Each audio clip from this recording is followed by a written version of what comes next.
કેમ છો વિદ્યાર્થી મિત્રો? મજામાં? કૃષ્ણ કન્યા વિદ્યા સંકુલ ગુંદરાન તેમજ શ્રી વિવેકાનંદ વિનય મંદિર તાલાલાની યુટ્યુબ ચેનલમાં હું આપનું હાર્દિક સ્વાગત કરું છું. વિદ્યાર્થી મિત્રો, આપણે લોપની રીતના દાખલાઓ છે એમની ગણતરી કરી હતી આગલા વિડીયોમાં. તો એ તમે બધાએ ખાસ ગણ્યા હશે, એને તૈયારી કરી હશે અને હોમવર્કની અંદર જે આપ્યા હતા દાખલાઓ એની પણ તમે પ્રેક્ટિસ કરી હશે. ચાલો, હવે આજે આ વિડીયોની અંદર પણ આપણે લોપની રીતના આગળના દાખલાઓ છે એમની ગણતરી કરીએ, એટલે ખાસ ધ્યાન આપજો બધા વિદ્યાર્થી મિત્રો. ચાલો, અહીંયા આદેશની રીતે આપણે નહીં ગણીએ, ઓકે? લોપની રીતે માત્ર ગણશું અમે.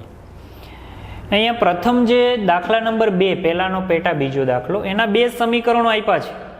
આ બંને સમીકરણો છે એનો લોપની રીતે આપણે ઉકેલ મેળવીશું.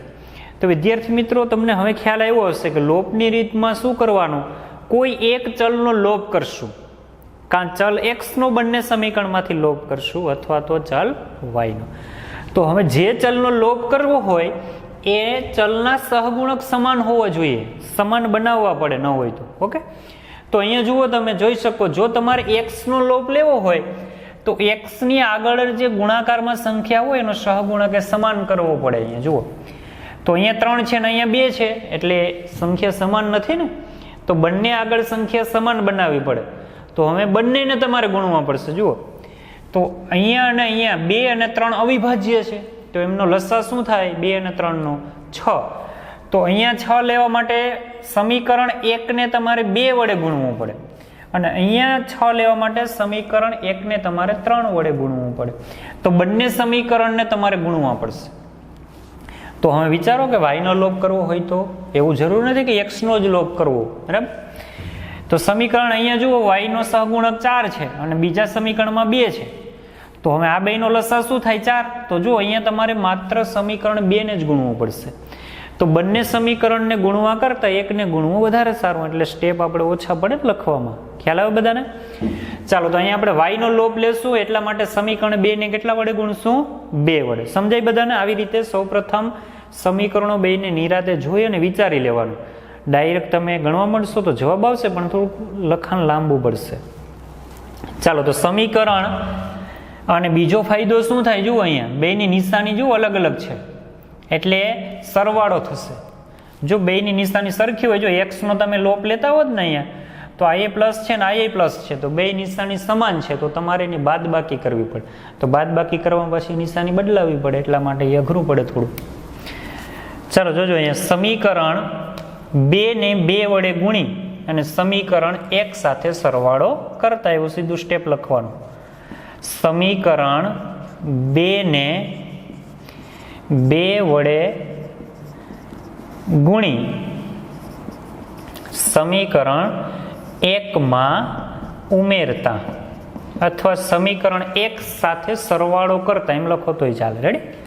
ચાલો, તો સૌ પ્રથમ સમીકરણ જે 2 છે એને 2 વડે ગુણો. અહીંયા આખા સમીકરણને 2 વડે ગુણવું પડશે. તો 2 ગુણ્યા 2 એટલે 4x માઇનસ 2 ગુણ્યા 2 એટલે 4y બરાબર 2 ગુણ્યા 2 એટલે 4. આ આપણે સમીકરણ ત્રીજું મળે, પણ લખવાની જરૂર નથી. હવે સમીકરણને ગુણી નાખ્યું 2 ને 2 વડે, એટલે આ નવું સમીકરણ મળી ગયું. હવે આ સમીકરણનો 1 સાથે સરવાળો કરવાનો છે, સમીકરણ 1 માં ઉમેરવાનું છે. તો સમીકરણ 1 નીચે લખ નાખો, 3x પ્લસ 4y બરાબર 10. સમજાય છે બધા વિદ્યાર્થી મિત્રોને શું કરવાનું છે? કોઈ એક સમીકરણને ગુણવાનું થાય તો એ સમીકરણને એના વડે ગુણીને લખશું નીચે, અને પછી એના સિવાયનું જે સમીકરણ હશે એની સાથે એનો સરવાળો અથવા બાદબાકી હશે એ કરશું. ચાલો, હવે અહીંયા ઉમેરવાનું છે, સરવાળો કરવાનો છે, એટલે નિશાની નહીં બદલે. સરવાળો કરીએ તો 4 પ્લસ 3 એટલે 7x. આ બંને જુઓ, જે શૂન્ય થઈ ગયા, પ્લસ માઇનસ છે એટલે, અને આ બંનેનો સરવાળો કરો તો 10 પ્લસ 4 એટલે 14. તો x બરાબર 14. 7 ગુણાકારમાંથી ક્યાં વહી ગયા? ભાગાકારમાં. x કરતા બને એટલે, તો x બરાબર 2 સત્તા 14. x બરાબર જુઓ જે વિદ્યાર્થી મિત્રો કેટલા મળ્યા? અહીંયા 2 મળે છે આપણને. ઓકે, ખ્યાલ એવું સમજાણું બધાને? ચાલો, હવે આ 2 છે ને ક્યાં મૂકશું? સમીકરણ 1 માં મૂકો તોય હાલે ને 2 માં મૂકો તોય હાલે. રેડી? હવે x બરાબર 2 ને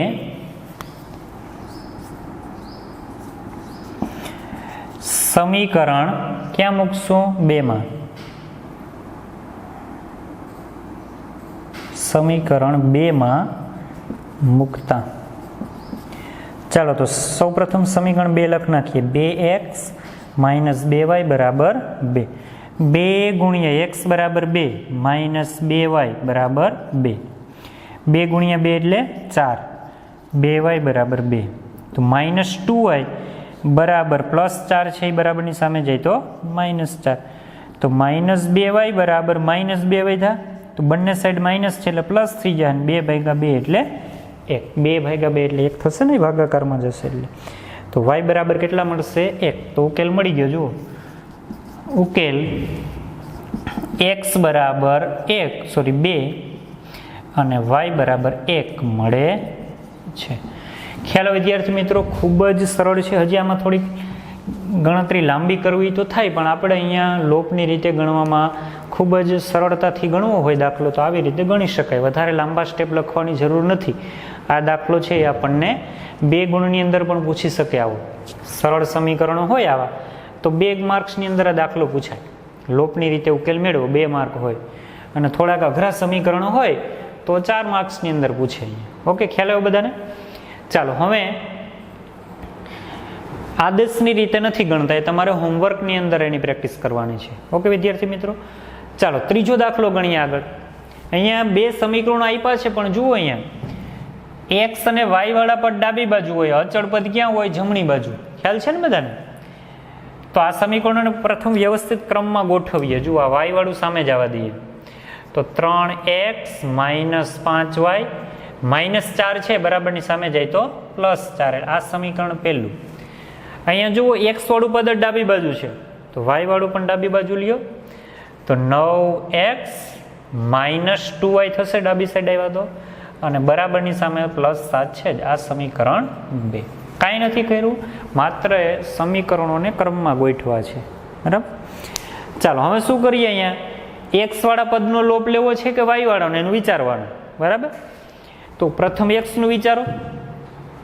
x નો સહગુણક અહીંયા 3 છે ને અહીંયા 9 છે. જુઓ તો 2 નો લસા 3 અને 9 નો લસા શું આવે? 9 જ આવે ને. એટલે સમીકરણ 1 ને કેટલા વડે ગુણવું પડે? 3 વડે. હવે y નું વિચારી લ્યો. અહીંયા 5 અને અહીંયા 2, લસા કેટલો આવશે? 10. 2 અવિભાજ્ય છે ને એટલે 10 લસા આવ્યો. તો અહીંયા 10 લેવા માટે સમીકરણ 1 ને 2 વડે ગુણવું પડે, અને અહીંયા 10 લેવા માટે સમીકરણ 2 ને 5 વડે ગુણવું પડે. તો બંને સમીકરણોને ગુણવા પડશે. એટલે 2 ને ગુણવાની માથાકૂટમાં પડાય નહીં. એટલે અહીંયા આપણે x નો લોપ કરશું. એટલે સમીકરણ 1 ને જ ગુણવું પડે માત્ર. સમીકરણ 1 ને 3 વડે ગુણી હવે સરવાળો કરો કે બાદબાકીનો વિચારો ને, ગુણીને ઉમેરતા એમ જ ના હાલે સીધું. જુઓ અહીંયા જે ચલનો લોપ કરતા હોય એની નિશાની જોવાની. 2 નિશાની સરખી હોય, 2 જગ્યાએ પ્લસ હોય તો બાદબાકી કરવાની. 2 નિશાની ટૂંકમાં સમાન હોય. જે ચલનો લોપ થતો હોય બંને પદ જો પ્લસ હોય તો પણ તમારે બાદબાકી જ કરવી પડે, અને બંને પદ માઇનસ હોય તો પણ તમારે શું કરવી પડશે? બાદબાકી. વિરુદ્ધ નિશાની હોય તો સરવાળો આવે. ગુણી સમીકરણ 2 સાથે બાદબાકી કરતા. ચાલો તો પ્રથમ સમીકરણ 1 ને 3 વડે ગુણીએ. વિદ્યાર્થી મિત્રો જોજો, બધા પદને ગુણવા પડશે. 3 ગુણ્યા 3 એટલે 9x -3 ગુણ્યા 5 એટલે 15y બરાબર 3 ગુણ્યા 4 એટલે 12. આ આપણને સમીકરણ જે મળ્યું, હવે એનું સમીકરણ 2 સાથે બાદબાકી કરવાની છે. એટલે પ્રથમ સમીકરણ બીજું અહીં લખી નાખીએ. 9x - 2y બરાબર 7. આ બીજું સમીકરણ લખ્યું. હવે આ બંનેની વિદ્યાર્થી મિત્રો આપણે શું કરવાની છે? બાદબાકી. તો જ્યારે બાદબાકી કરતા હોય ત્યારે એક સમીકરણની નિશાની બદલાવી નાખવાની. એક સમીકરણના બધા પદોની નિશાની ચેન્જ કરવાની છે. એ ઉપરની નિશાની ચેન્જ કરો તો હાલે, નીચેમાં નિશાની ચેન્જ કરો તો હાલે. રેડી? તો આપણે નીચેના જે બધા પદ છે સમીકરણમાં એની નિશાની આપણે બદલાવી નાખીએ. તો જો પેલું પ્લસ છે એ માઇનસ, આ માઇનસ છે એ પ્લસ, અને આ પ્લસ છે એ માઇનસ. ખ્યાલ છે ને બધાને? ધોરણ 7-8માં તમે શીખતા હો સમીકરણોની બેઝિક પદાવલીઓ જે હતી એની બાદબાકી શીખી ગયા. તો બેઝિક પદાવલીઓમાં બાદબાકી કરતા હોય તો એ પદાવલીમાં જે પદાવલીની બાદબાકી કરતા હોય એના બધા પદોની નિશાની બદલે છે, તમે જાણો છો. તો આ બેઝિક પદાવલી છે એક પ્રકારની. સમીકરણ ન રાખતા અને આ સાઈડ લઈ લ્યો તો આ જુઓ જે પદાવલી જેવું જ બનશે. તો ત્યાં પણ નિશાની તો બદલશે જ બાદબાકી કરવી હોય તો. ચાલો હવે આ બંનેની બાદબાકી કરીએ. અહીંયા જુઓ તો +9x અને -9x શૂન્ય x થઈ ગયા ને, સોરી શૂન્ય સીધુંનું સાદું રૂપ એટલે લખતા નથી. અહીંયા જુઓ -12y અને આ +2y છે, માઇનસ નથી. જુઓ તો -15માંથી +2 નીકળી જાય તો -13y વધશે. ખ્યાલ આવ્યો બધાને? અને +12માંથી -7 કાઢી નાખો તો +12માંથી -7 નીકળી જાય તો વિદ્યાર્થી મિત્રો 12માંથી 7 જાય તો કેટલા વધશે? 5. મોટા પદની નિશાની. વાયને કરતા બનાવો. જુઓ તો બરાબરની સામે 5 છે, આ 13 ગુણાકારમાં છે, બરાબરની સામે જાય તો ભાગાકારમાં, પણ માઇનસ છે એટલે આખા અપૂર્ણાંકને માઇનસ આપી દો તો y બરાબર -5/13 મળ્યા. ખ્યાલ આવે બધાને? ચાલો હવે શું કરીએ? આને ક્યાં મૂકી દઈએ? સમીકરણ 1 અથવા સમીકરણ 2માં. સમીકરણ 1 ની અંદર મૂકી દો. y બરાબર -5/13 ને સમીકરણ 1માં મૂકતા. ચાલો સમીકરણ 1 પ્રથમ લખી નાખો. અહીંયા 3x - 5y બરાબર. એવું જરૂર નથી કે સમીકરણ 1માં જ મૂકવો, સમીકરણ 2માં મૂકો તોય હાલે. ઓકે ચાલો તો 3x - 5 ગુણ્યા y ના સ્થાને વિદ્યાર્થી મિત્રો જુઓ જે શું મૂકવાનું છે? -5/13 બરાબર 4/4. હવે અહીંયાથી ખાસ ભૂલ ન કરતા સાદું રૂપમાં. 3x માઇનસ આ બેનો છેદ ઉડે છે અહીંયા જુઓ નહીં તો અંશ સાથે ગુણી નાખો. માઇનસ માઇનસ પ્લસ 5 ગુણ્યા 5 એટલે 25 ના છેદમાં 13 બરાબર 4.